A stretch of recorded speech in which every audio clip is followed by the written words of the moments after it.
Vaovao hafa kosa indray ary dia Nankalazaina androany teny amin'ny tranom-bokim-pirenena Anosy ny andro iraisam-pirenena ho an'ny tenin-dreny. Fotoana izay nahafahana nampiseho ny maha zava-dehibe ny fanabeazana hoentina amin'ny tenin-dreny ity fotoana ity.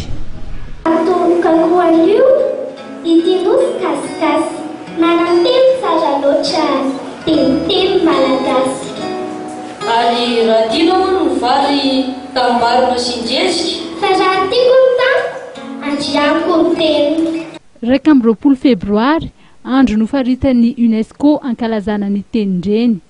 Raha nivolazan'ny ministry ny kolotsaina sy ny asa tanana dia miisa 7,000 ny teny-beazana maneran-tany fa ny 50 isan-jato dia tany-domi-pahaverezana ankehitriny satria tsy ampiasaina.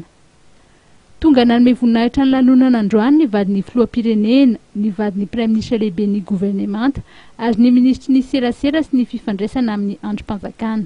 Fanambo lehibe ny ahafahan'ny manome lanja ny tenin-dreny raha ny fanamarihana izay noentiny ramatoa Voangy mampianina vadin'ny filoham-pirenena. Ny andro iraisam-pirenena ho an'ny tenin-dreny tokoa dia azo lazaina ho fanambo lehibe ahafahana manasongadina sy manome lanja ny teny izay faneraserana sy fototra iorenan'ny fiainam-piarahamonina, iorenan'ny lafiny toe-karena ary indrindra ara-kolotsaina. Fantatsika tokoa fa ny tenin-dreny no mampiavaka ny firenena iray noho izy mitahiry ireo kolotsaina ambava rehetra. Amin'ny alala no ampitaina ireo fomba mampanao amin'ny taranaka mifandimby. Ny teny no fitaovana fototra hibeazana raha manomboka vao misokatra ny vava. Ny teny no fitaovana ifanakalozana hevitra sy andaminana ny fiainam-piarahamonina. Ny teny no kolotsaina miaina ka heverina fa ho fototra ny fampandrosoana maharitra. Araka izany dia mitana anjara toerana lehibe ny tenin-dreny satria raha voafehy izy dia azo antoka ny azon'ny firenena fahombiazana, indrindra raha te-taranaka vanona mahomby isika.